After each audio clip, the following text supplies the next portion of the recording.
Hello and welcome to our first live and exclusive roundup of this Dialog Rugby A-Division League. It's just the first weekend, but we've already seen a sign of things to come. It's been a very interesting weekend, all the teams testing each other out, testing themselves out. As you know, it's always difficult when you come into the first match of the season after a long layoff. You're still getting your combinations right, and we saw a lot of that this weekend, but we had one close match as well with a comeback win. We'll talk about that in just a moment. But let's start at the top.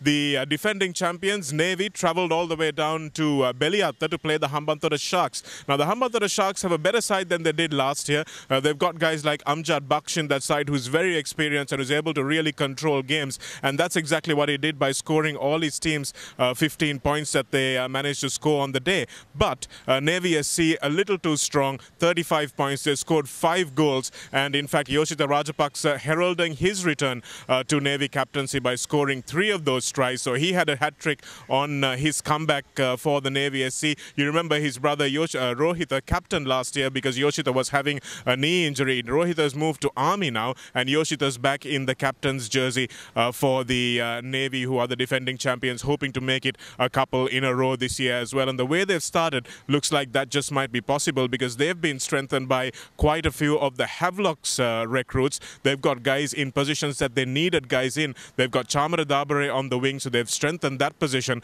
and they've also got Terence Henry in the front, Sharo Fernando, also a very experienced national cap. He'll be either in the second row or he'll be playing on the flank as well. So there's a lot going on in terms of the Navy strengthening themselves in the off-season. So look out for them in the season to come. So 35 points to 15 is how it finished. Then we had Air Force who took on Kandy, and Kandy have got Quinton Kroc, who is a very good place kicker and a very good playmaker as well. A South African-born player who they're going to be relying on heavily this season. Will take a little bit off the shoulders of Fazil Marija.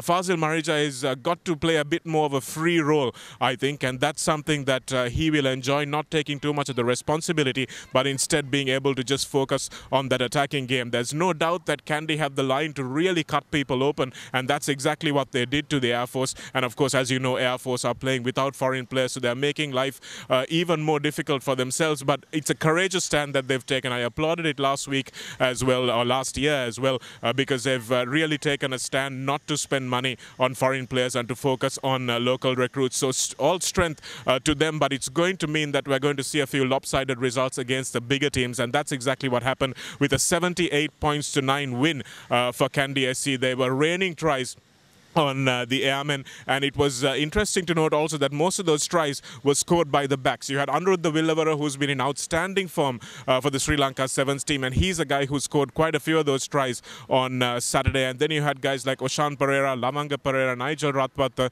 all coming off the bench, Salya Kumara coming off the bench. So lots of experience in that back line. Roshan Veeraratna got a yellow card, but he was very good as well. So lots of experience in the back line. But where Sean Vijayasinghe will be hoping for a little bit of help from his friends is the guys in front of him, the 1, 2, 3, 4, 5. That's where he's got a few problems. That's where they need to set that platform for those big names in the back line to run off. So it's going to be an interesting season for Kandy. I think they will really challenge much more than they did last year rather. But let's wait and see how their forwards shape up. It's very interesting to see what will happen in the set pieces for these guys. That's where the games are going to be won and lost, because they're going to be very dangerous off turnover ball, that's for sure.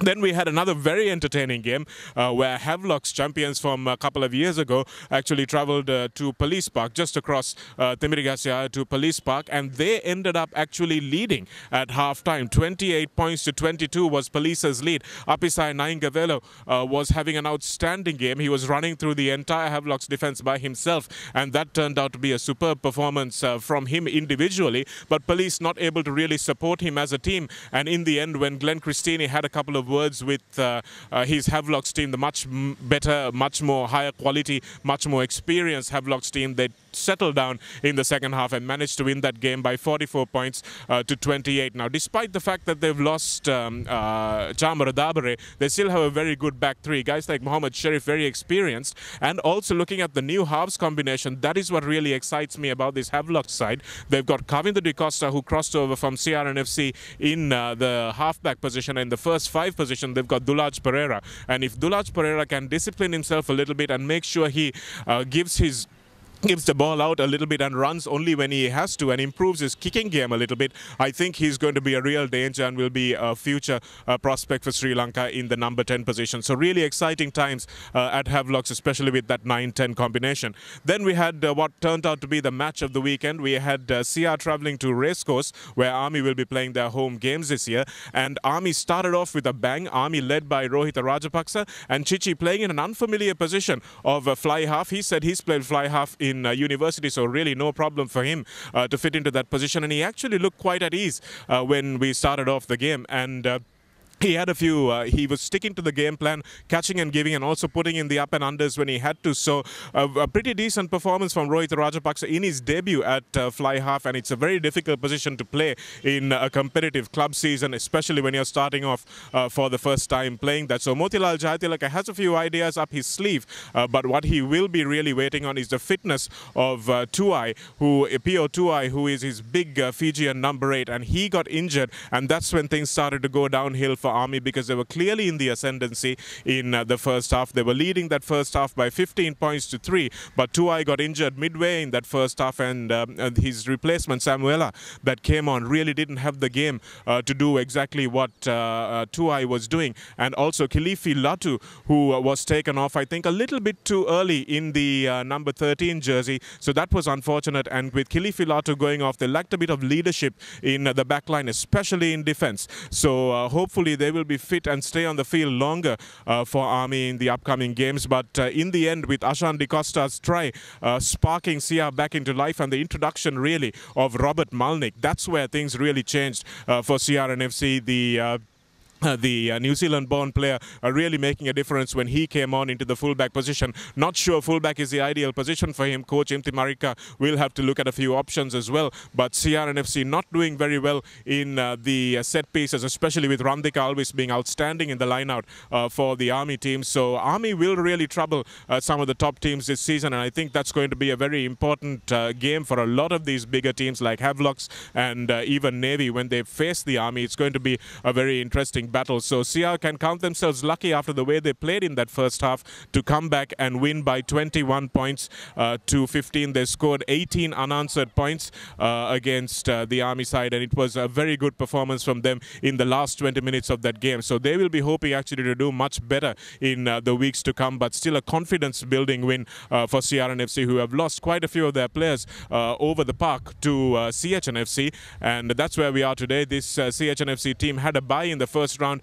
and looking forward to them coming out in the next week as well, with lots of the ex-red shirts donning the CHNFC stripes this year. So it's going to be a very interesting battle, and we will bring you all that action, of course, live and exclusive on www.thepapare.com. Don't forget to tune in for our roundup next week as well. My name is Shanaka, and don't forget to make sure you keep it tuned to thepapare.com for all the exclusive Dialog Rugby action.